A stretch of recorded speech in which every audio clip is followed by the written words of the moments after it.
Essa semana, né, em meio a tantas coisas que têm acontecido aí, que a gente tem visto, passado e etc., eu fiquei pensando, se o mundo está tão complicado para aqueles que servem a Jesus, imagina para aqueles que não conhecem seu santo nome, não sabem qual é a vontade de Deus para a sua vida, não é verdade? Então, hoje, eu queria sim conversar com os irmãos, literalmente, sobre algo que Deus me falou sobre isso. É aquela coisa de nós, eu acho que cada um aqui, talvez não saiba ou não tenha ainda essa convicção, mas o que eu quero trazer para você, aqui nessa noite, é acreditando no seu chamado. Será que eu e você, que estamos aqui essa noite, já sabemos, obrigada, qual é o nosso chamado? Mas antes disso, eu queria sim começar falando sobre o que é chamado, né? Quando nós falamos em chamado, nós costumamos muito ouvir que chamado é aquela convicção interna, né, de forma muito particular, né, que é derramado sobre nós, aquela convicção, né, interna de forma particular, convicção essa que vai me levar, né, ou seja, se eu tenho essa convicção do meu chamado, vai me levar a participar do plano perfeito do Senhor da redenção da humanidade, amém? Né? Ou seja, é o Senhor falar comigo, falar aqui, por exemplo, Madison falar, oi Senhor, ouvir o chamado e responder a esse chamado. É falar aqui com a irmã Elisângela, até o Júnior estava conversando comigo hoje sobre isso. Oi Senhor, estou aqui, né? Então é nós ouvirmos esse chamado de uma forma simples, é basicamente isso. É nós ouvirmos o Senhor e responder a Ele, né? Então, queridos, começando aqui, literalmente a nossa palavra, eu queria que você abrisse a sua Bíblia aí, no livro de Jeremias, capítulo 1, porque é o livro no qual nós vamos basear essa noite, esta palavra, tá bom? Então, vamos abrir nossa Bíblia. Eu não sei qual é a linguagem da sua Bíblia, mas a minha está na linguagem atual, tá? Pode ser que de repente tem alguma diferença, né, em algumas palavras, mas isso não tem problema, tá? Então aqui, este capítulo de Jeremias, de número 1, ele é um capítulo inicial que serve justamente para que nós tenhamos uma compreensão mais profunda, né, da mensagem e da missão extraordinária que foi incumbindo a Jeremias como profeta das nações, né? Porém, antes de nós entrarmos fielmente na palavra, coloque aí no versículo 2, por favor. Ok. O versículo 2, ele fala justamente assim: Jeremias era filho de Ilquias, um dos sacerdotes da cidade de Ananote, no território de Benjamim. Aqui logo no versículo 2, nós vemos que fala que Jeremias era um filho, né, de um sacerdote, que nos leva a imaginar que Jeremias foi criado, né, num ambiente com uma educação voltada, né, para a religiosidade, para a religião e tudo mais, né, criado num lar cristão, como se fosse um lar cristão, né? E aí o que acontece com isso?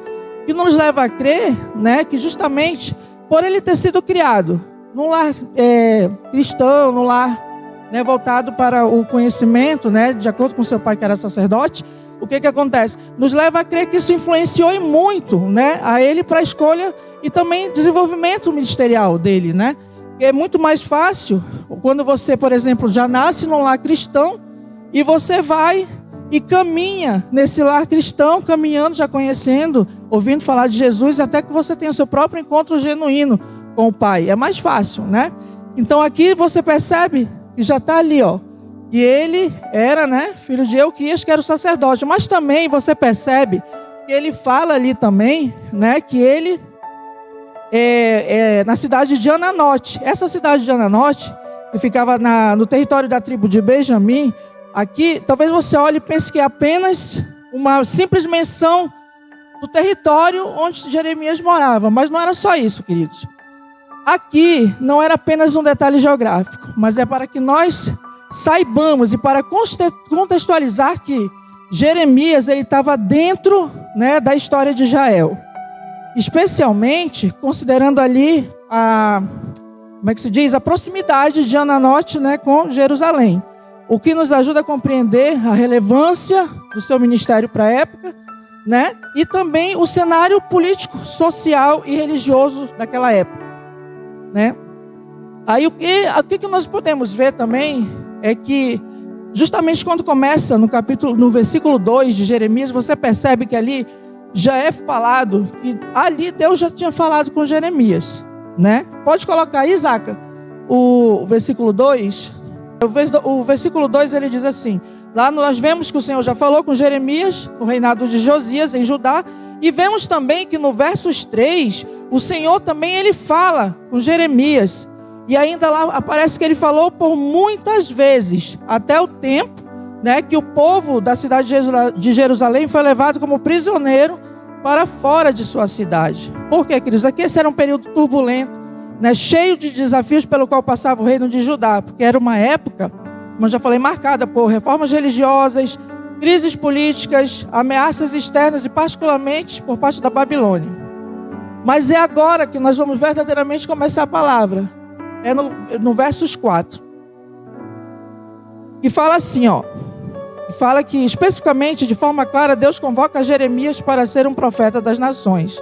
E é quando ele diz assim: o Senhor Deus me disse, antes do seu nascimento, quando você ainda estava na barriga da sua mãe, eu o escolhi e separei para que você fosse um profeta para as nações. Eu vou repetir, Deus está falando isso para você essa noite. Antes do seu nascimento, quando você ainda estava na barriga da sua mãe, eu o escolhi e separei para que você fosse um profeta para as nações. Você crê nisso?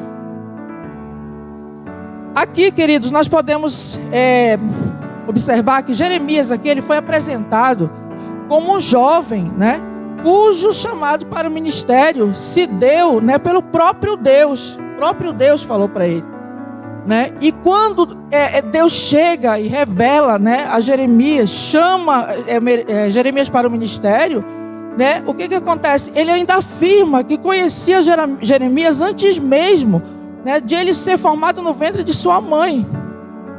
Onde é que nós podemos ver a soberania de Deus, né? E além disso, queridos, um plano pré-ordenado em relação à vida dele. Amém? Então conosco não é diferente. Ele já nos conhece antes mesmo de nós nascermos, desde o ventre da nossa mãe. Então, mas a pergunta é, que não quer calar: e quando Deus chama, o que fazer, queridos?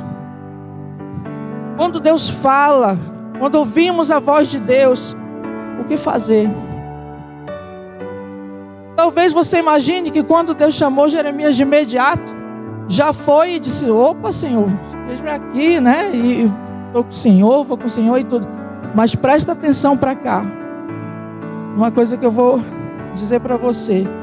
Coloque aí, Zacarias, por favor, no verso 6. Olha a resposta de Jeremias para o Senhor.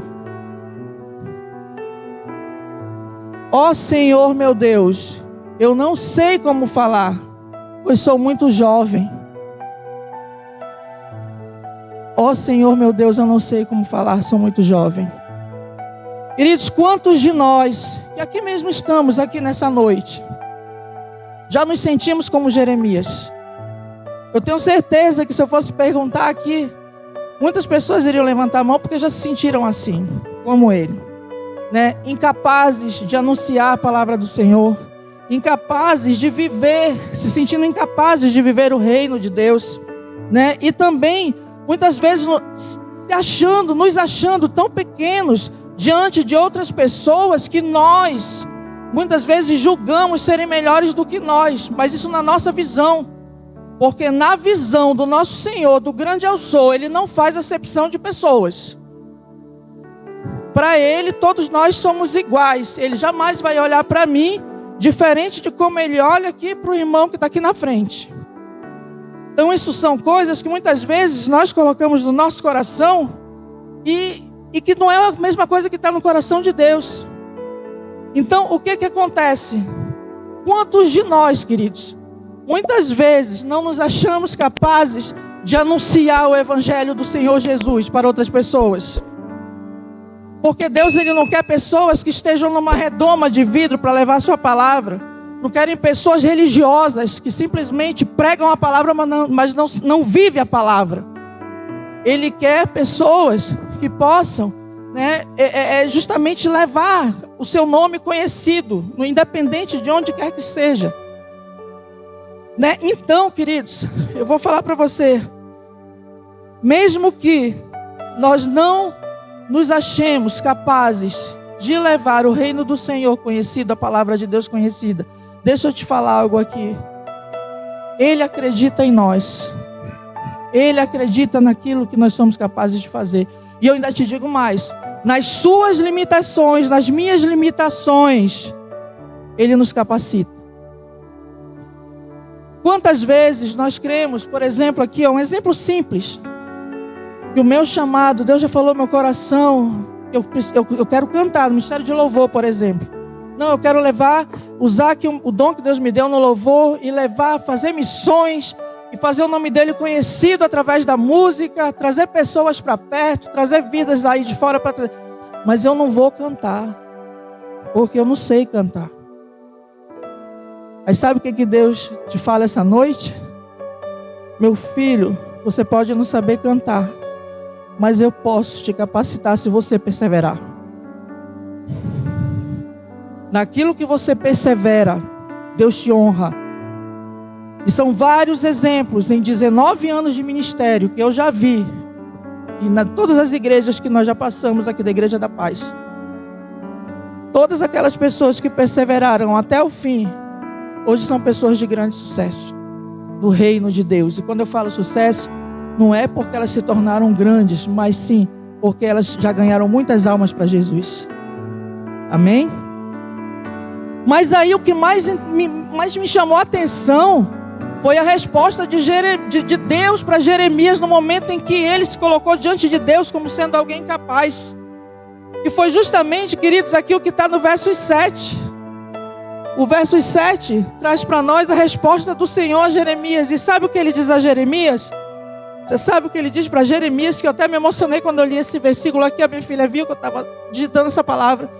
E muito me emocionei quando eu estava fazendo, porque justamente Deus vira para Jeremias e diz: não diga que é muito jovem, mas vá, fale com as pessoas quem eu enviar e diga tudo o que eu mandar. Não tenha medo de ninguém, pois eu estarei com você para protegê-lo. Sou eu, o Senhor, quem está falando. Nesse momento, você reconhece a soberania de Deus e sabe do que Deus é capaz de fazer, e Ele ainda completa. Jeremias fala que aí o Senhor estendeu a mão nos lábios e disse para ele: veja, eu estou lhe dando a mensagem que você deve anunciar. Deus capacitando, Deus ensinando. E é aí que eu te falo mais uma vez: não importa como você se sinta, não importa, talvez você olhe para o lado, olhe para o outro e ache que você não pode fazer determinada coisa, mas se Deus mandar, vá. Se você não for capaz ou tiver limitações, Ele vai te capacitar. Você crê nisso? E aí nós vamos prosseguindo, querido. E não era uma tarefa fácil para Jeremias naquela época. Como eu falei no início, era um período muito turbulento. E o que acontece? Ele ali, Deus estava incumbindo a Jeremias, a tarefa de ser um profeta para as nações. Você tem noção do que é Deus chegar com ele e falar: estou te incumbindo de fazer isso, aquilo, em meio àquele povo que está vivendo toda essa turbulência. Você imagina a cabeça dele como um jovem. Mas quando eu falo aqui, sobre, geralmente eu quero abrir um parêntese, justamente falando sobre a questão de Jeremias ser muito jovem. Queridos, principalmente para os jovens e adolescentes que estão aqui, não desperdice a sua mocidade para fazer ou experimentar tudo aquilo que o mundo oferece, para esperar você chegar na fase adulta para seguir a Jesus ou para ouvir e cumprir o seu propósito diante de Deus. Você vê aqui que ele chamou um jovem para ser um profeta das nações. Você aqui também não é diferente. Se você tem ouvido, jovens e adolescentes, levante sua mão aí. Os que têm até 20 anos para mim. Levanta aí, os até 20. Não, aí é demais, Júnior. O Jackson querendo ter 20 anos só de um lado. Entendeu? Mas o que eu quero dizer, não se deixem levar, porque Deus pode estar falando com você há muito tempo e você simplesmente está ouvindo o chamado, mas não está respondendo para a voz dele, não está respondendo o chamado do Senhor. Você ouve, mas quer primeiro cumprir aquilo que o mundo está dizendo que é o certo cumprir. Então eu quero dizer para você aqui nessa noite, jovens, príncipes e princesas do Senhor, eu falo isso como eu falo para minha filha, que tem 14 anos. Não desperdice a sua mocidade para fazer aquilo que não está de acordo com o proceder ensinado pelo Senhor Jesus. Sabe quando é que você vai perceber que a melhor coisa da vida é seguir a Jesus? Quando você estiver mais velho e olhar para trás, como nós aprendemos lá na conferência de mulheres, e olharmos para trás e ver que legado nós deixamos para as outras pessoas que virão após nós. Então, que comece hoje no seu coração aí, jovem, adolescente, presta bem atenção nisso que eu estou falando e nunca se esqueça. Não desperdice a sua mocidade. Use a sua mocidade enquanto você tem força, enquanto você tem saúde, enquanto você tem vigor para servir ao Senhor Jesus. E olha, queridos, e assim, quando Deus incumbe Jeremias de enfrentar todas essas adversidades da época, eu estou com a garganta meio ruim, peraí só um minuto. Eu ia tossir, mas eu resolvi não mais, entendeu? Então, aqui nós vemos que Jeremias, ele foi incumbido de ser um profeta das nações. Mas o que era ser um profeta das nações? Ele tinha a missão ali de não só proclamar a palavra de Deus, mas também de enfrentar desafios, as adversidades, e também de ser um instrumento de correção e direção espiritual para aquele povo. Então não era uma missão fácil para um jovem. Não era. Então, só que Jeremias de início não quis ir, mas entendeu que Deus estava ali. Estava falando para ele que estava com ele, ensinando, capacitando, direcionando justamente o que ele deveria falar para aquele povo.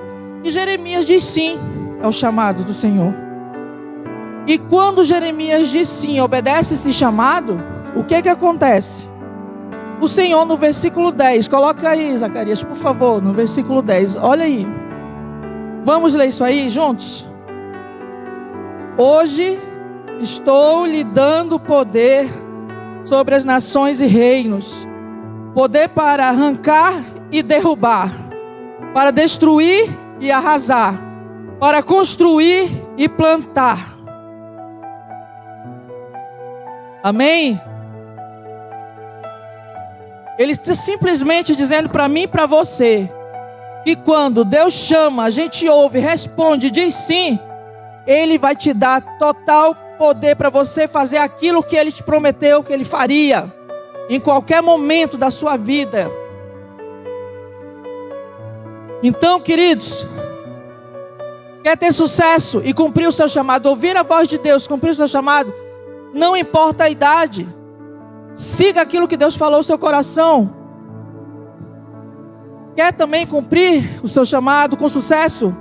Não dê ouvido aos que os outros falam, porque o que importa não é o que os outros falam sobre você, mas é o que Deus falou para você. Eu falo isso por experiência própria. Você acha que para mim é fácil estar aqui hoje pregando a palavra de Deus? Não é, queridos. Quem me conhece de perto sabe que eu sou muito tímida. O Júnior sabe disso. Sou muito tímida. Eu sou uma pastora que eu prefiro estar nos bastidores, organizando tudo. Mas, se meu marido pediu, eu não vou desperdiçar a oportunidade. E eu vou cumprir o meu chamado. Se é anunciar o evangelho, eu vou cumprir o meu chamado. Se é fazer o nome de Jesus conhecido em qualquer parte do mundo, do planeta, nós iremos juntos, mas eu vou cumprir o meu chamado. Então não é fácil. Quantas vezes você está ministrando e as pessoas estão julgando, comparando entre o pregador e a pregadora, ele prega bem, ela não prega, não sei o quê. Queridos, eu não me importo com essas coisas e você também não deve se importar com essas coisas. Com comparações, se você é melhor do que alguém, se a pessoa é melhor do que você, se não sei o que, não sei o que. Se Deus falou, está falado. Porque Ele quem conhece o mais íntimo do seu coração. Ele que conhece você como ninguém mais conhece. Nem mesmo este cidadão aqui, como ele fala para mim, este cidadão. Mesmo que nós tenhamos tanta cumplicidade, mesmo que nós tenhamos tantos anos juntos, mas eu digo para você essa noite, que a única pessoa que conhece você no seu mais profundo íntimo é o Senhor Jesus. Até aquilo que você não fala, Ele sabe. Até aquilo que você não tem coragem de dizer, Ele sabe. Então não há outra pessoa que conheça mais você do que o nosso Deus. Amém? Outra coisa, quer ter sucesso? Queridos, veja o problema, mas foque no Senhor. Porque os problemas sempre virão, as coisas sempre acontecerão. Mas assim como Jeremias, que estava ali naquela situação, num momento tão turbulento, mesmo ele sabendo que ele iria enfrentar, mas ele confiou que o Senhor estava com ele e foi seguindo aquilo que o Senhor tinha colocado nas mãos dele para fazer. E conosco não é diferente. Nós podemos ver os problemas, mas nós não podemos focar nos problemas, porque maior do que os problemas é o nosso Deus. Maior do que os nossos problemas é o nosso Deus. Ele é maior do que qualquer outra coisa que o mundo possa colocar sobre nós, qualquer coisa que qualquer pessoa possa pôr sobre nós. Ele é maior. Então, queridos, veja o problema, mas foque em Jesus Cristo. A outra coisa, confie em Deus e na sua soberania. Você viu ali a maior prova da soberania de Deus, quando Deus chama Jeremias. Ele já disse para Jeremias, eu já lhe conhecia e lhe escolhi antes de você nascer, desde o ventre da sua mãe. Então nós precisamos confiar nisso. Tanto que eu falei aqui que Deus nos conhece, é justamente por Ele nos conhecer, né, que nós precisamos confiar nele, saber que o que Ele coloca diante de nós, é porque nós somos capazes de fazer. Amém? Outro ponto que que eu quero dizer para você, compartilhar, que Deus falou no meu coração, que é um dos pontos principais para que você tenha sucesso naquilo que Deus te chamou para fazer, no que tange a questão de ouvir o chamado de Deus e obedecer esse chamado, que é amar a Deus sobre todas as coisas e as pessoas como a si mesmo. Ou seja, querido, ame as pessoas, porque o Senhor, Ele nos amou primeiro. Tanto é que Ele deu o seu único filho para morrer, para que nós estivéssemos aqui hoje. Então nós precisamos seguir esse legado. Aquilo que Ele nos ensinou lá atrás, de um amor genuíno pela humanidade. É isso que Ele espera de cada um de nós que dizemos que somos cristãos e servimos a Jesus dentro da igreja.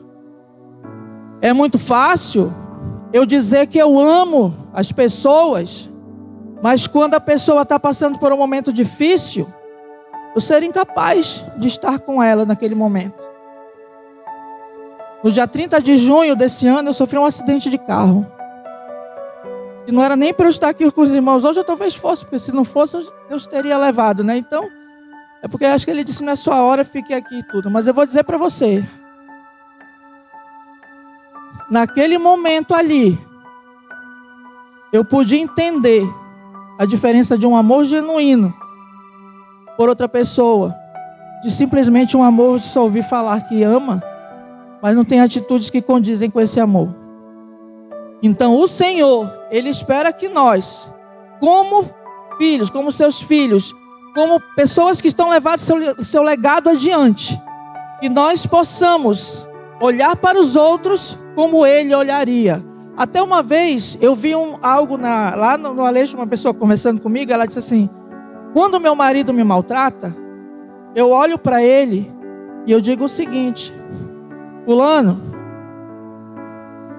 se fosse Jesus, será que ele me trataria dessa forma? Você acha que Jesus me trataria dessa forma? Me responderia dessa forma? Seria grosseiro dessa forma? Ou como Jesus me responderia essa situação? Então, queridos, amar é mais do que falar. É uma atitude genuína diante daquilo que Deus coloca aí nas suas mãos. Será que alguém vai chegar na sua casa, pedir uma água e você vai virar as costas e sair? Jesus faria isso? Será que alguém vai parar na sua casa, pedir um prato de comida e você vai virar as costas? Jesus faria isso? Você acha que Jesus faria isso? Jesus não faria isso. Então nós precisamos amar, mas amar com ações, não só de falar. Não só de falar. Porque foi isso que Ele nos ensinou. E principalmente, queridos, obedecer aquilo no que o Senhor nos incumbiu para fazer. Porque quando nós cumprimos o que o Senhor nos incumbiu de fazer, nós vemos que Ele sempre vai se fazer presente conosco em todos os momentos. E vai se colocar conosco, ali caminhando conosco, nos protegendo, sendo o nosso defensor fiel. Porque esse é o nosso Deus. E quando Ele te chamar, mesmo que você ache que não tem chance alguma de fazer, eu quero dizer para você essa noite: acredite no seu chamado.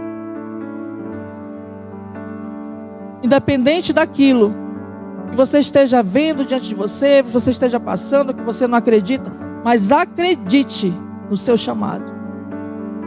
E eu queria assim, antes de nós partirmos para outra parte, mas assim, abrir um parêntese sobre a minha história. Quantos aqui me conhecem há mais de 5 anos? Já me conhecem há mais de 5 anos? Claro, a Letícia diz que levanta a mão. Letícia me conhece há 14, né? Eu acho que aqui da igreja que eu lembro, antes de ir para Aracaju mesmo, acho que o Marquinho, a Rosa, algumas pessoas que conviviam comigo lá no Aleixo. Mas, queridos, eu também tenho uma história, que talvez seja parecida com a sua história. Mas eu, como diz o outro, o que acontece? Eu era católica, apostólica, romana, e falava isso com muito orgulho. Então era uma pessoa que eu conheci Jesus através da minha avó, né, que também era católica, apostólica, romana, e que me trouxe Jesus a ser conhecido, né? Me pegava a Bíblia, me ensinava e etc. Olha, Jesus é o único Salvador. Jesus se você não fizer o que Jesus está dizendo, você não vai para o céu e etc. Aquelas coisas que a gente ouve de vó, né? E eu lembro que o meu amor por Jesus veio desde essa época. Eu sempre quis estar envolvido nas coisas da igreja. Inclusive eu quis ser freira, né? Estudei em colégio de freira a vida inteira, quis ser freira. E realmente eu queria seguir a Jesus. E na minha cabeça, naquela época, enquanto adolescente, eu achava que só podia seguir a Jesus se a gente se tornasse freira, padre, essas coisas, que aí você vivia enclausurado lá e podia servir a Jesus. Então eu não conhecia Jesus como hoje eu conheço meu Deus, como você conhece o seu Deus. E aqui você está essa noite porque você conhece a Jesus, amém? E aqueles que não conhecem vão conhecê-lo de uma forma genuína. Então, nessa época aí, quando eu resolvi ser freira, minha mãe não deixou, né, que eu fosse freira. Ela disse: minha filha, você pode servir a Jesus do jeito que você deseja, mas constituindo família. Constituindo família. Conhecendo o homem de Deus. Vai então para uma igreja evangélica, uma igreja de crente, de protestante, ela falava na época. Igreja de protestante. Eu não quero saber de protestante, mano.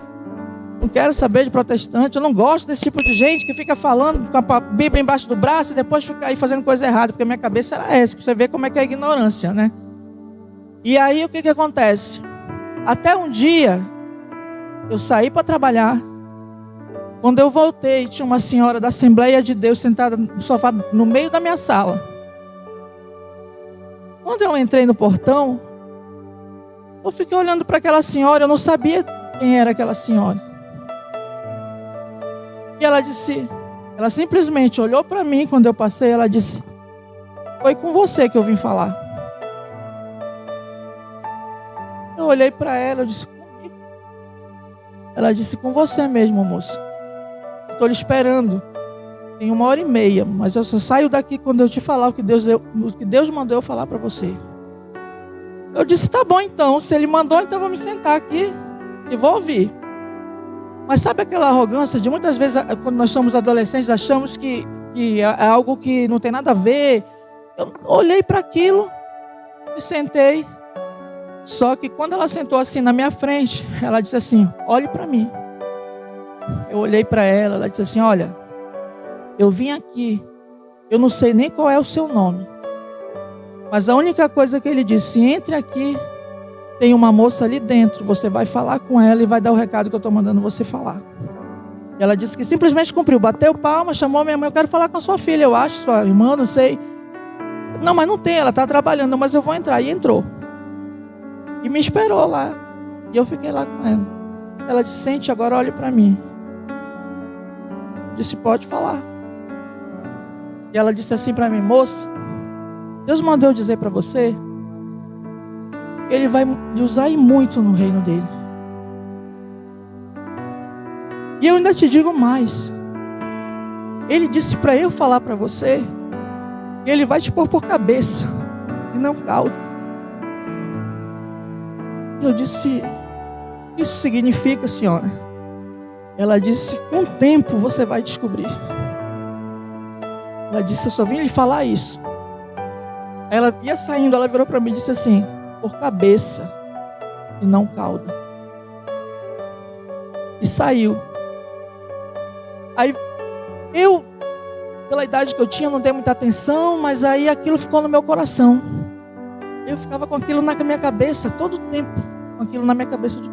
Negócio de cabeça e não cauda. Vai me usar aonde? E não sei o quê. Só, queridos, que pelas coisas, as coisas que vieram acontecendo, meus pais separaram. E o meu irmão, ele é piloto de avião, né? Do avião. E na época, a base dele era em Santarém, da Penta. E foi lá onde ele começou. A Penta, né? E aí ele disse assim: mana, eu sei que tu tá muito arrebentada.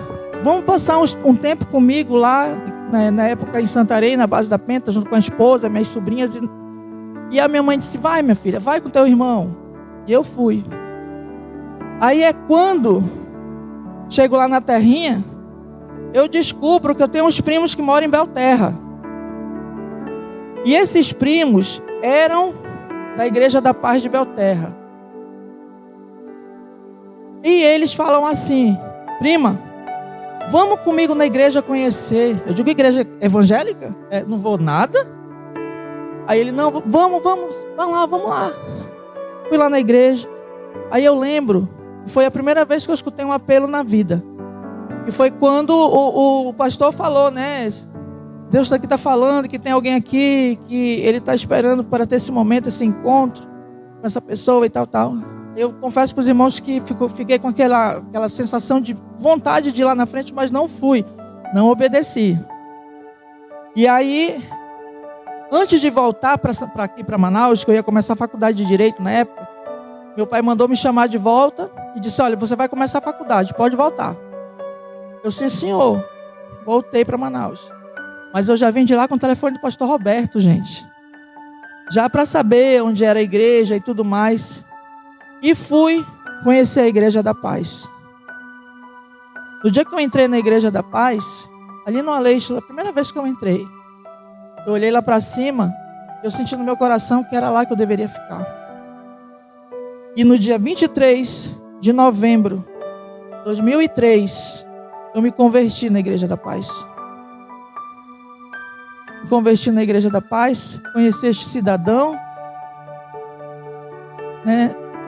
E olha, eu vou falar uma coisa para vocês. Ele vai se achar agora, mas é isso mesmo. Eu não sabia o que era varão. O linguajar que a gente sempre usa, né? Essa linguajar noiva. E olha, quando eu entrei na igreja, eu lembro que um dia eu adentrei a porta, veio aquela voz no meu coração e disse assim: eis ali o teu varão. Eu levantei a cabeça, mas eu vi o Júnior assim em cima, eu digo, aonde? Fiquei assim, o quê? Como assim? Aí eu lembro que Deus foi... aí o pastor Roberto fez lá todo o processo. Aceitei Jesus e tudo mais. E aí eu tive uma discipuladora. Assim como acho que todos aqui têm uma discipuladora, que é o que nós cremos, amém? E essa discipuladora que me ensinou a essa caminhada, foi minha primeira discipuladora. E um dia, eu, com muita vergonha, eu disse assim para ela: me explica algo. Ela disse assim: o que, Adriane? Eu digo assim: o que negócio é esse de varão? Aí ela disse: varão é a pessoa escolhida por Deus para ser seu marido. Eu digo: como? Aí ela perguntou por quê? Eu digo: não, porque eu ouvi nitidamente uma voz, eu até olhei para ver se tinha alguém falando alguma coisa. E Deus me mostrou uma pessoa lá no altar dizendo: meu varão. E o que é que tu respondeu, Adriane? Eu disse: nada, que eu não sabia o que era. Mas assim, foi a primeira experiência que eu tive com o Senhor. Foi nesse dia que eu entrei na igreja e eu vi isso. E eu olhei para trás para ver se tinha alguém falando comigo. Quando eu olhei, eu vi só um rapaz assim, um adolescente assim, magro na época também, encostado na parede depois de tocar nos 3 cultos bateria, porque eu conheci o Júnior na igreja, tocando bateria nos 3 cultos, e nunca tive a intenção de tirá-lo de lá. Minha intenção era seguir o que Deus tinha colocado no coração dele para fazer. E ele, da mesma forma, quando nós firmamos relacionamento lá, depois eu volto pro resto, peraí. Depois que firmamos relacionamento lá, o que aconteceu? Ele disse assim: Adriane, sente aqui. Eu digo: o que foi, amor? Sente aqui, vamos conversar. Eu digo: será que eu fiz alguma coisa? De mulher, a gente fica pensando, né? Aí ele virou para mim e disse assim: onde você me conheceu? Na igreja. Fazendo o quê? Tocando bateria. Em quantos cultos? Nos 3. Então queria só lhe fazer uma pergunta. Essa é a vida que eu escolhi para mim. Você segue ou a gente para aqui? Eu disse: eu sigo. Eu sigo.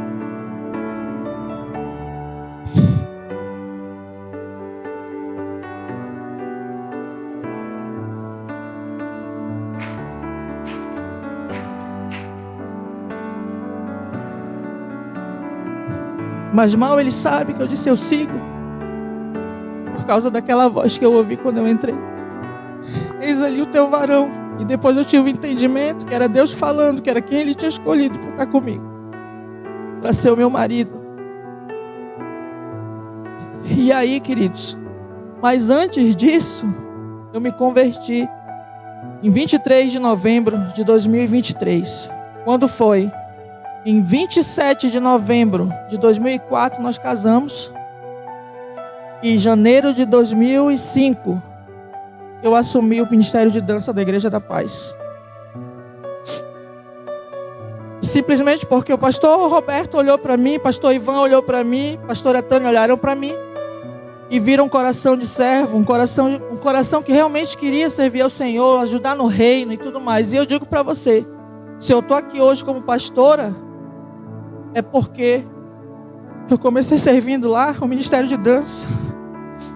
Foi lá que eu comecei meu ministério. Foi lá que eu decidi no meu coração que realmente era aquilo ali Eu queria fazer, trazer as meninas para perto, mostrar que elas são capazes, que elas podem fazer o nome do Senhor conhecido onde quer que elas estejam, através do dom que Deus deu para cada uma delas. E voltando para a história de Jeremias, quando você chega no versículo 18, na parte 2 do versículo de Jeremias, ele diz, Deus fala para ele: mas hoje eu estou lhe dando forças para poder enfrentar essa gente. Você será como uma cidade cercada de muralhas, como um poste de ferro, como um muro de bronze resistente. Eles não o derrotarão, pois eu estarei ao seu lado para protegê-lo, enfrentando as tempestades da vida. E é isso que ele diz para você essa noite. Se você ainda não tem certeza do seu chamado, ore por clareza de chamado e propósito. Assim como Jeremias, ele foi chamado desde o ventre da sua mãe, ore também para que Deus revele a você qual é o seu propósito, o seu chamado na vida, principalmente quando você se sentir perdido, né? Principalmente quando você não sabe a direção, que direção seguir. Ore a Deus, ore a Deus. Se você não quer orar sozinho, vem para cá com a irmã Liliane toda sexta-feira, orar na intercessão e diga: Deus, me mostre meu chamado, me fale com clareza. Se você também, ainda além de não saber seu chamado, você também pode também orar, queridos, também pedindo, assim como Jeremias, coragem, confiança naquilo no que Deus te conviu para fazer, né? E você sabe que ali no início, quando ele disse para o Senhor que ele não sabia o que falar, não sabia como agir, era justamente porque ele era muito inseguro, muito jovem, né? Ele foi travado nisso, mas o Senhor era com ele. E principalmente, ore pelo seu chamado. Ore pedindo do Senhor sempre, para que Ele te dê segurança em tudo que você for fazer. E principalmente, ore por perseverança e proteção. Porque as lutas vêm, mas se nós estivermos firmados na rocha, como o Júnior fala aqui na frente, pá na rocha, nós podemos até balançar, mas nós não vamos cair. Você crê nisso?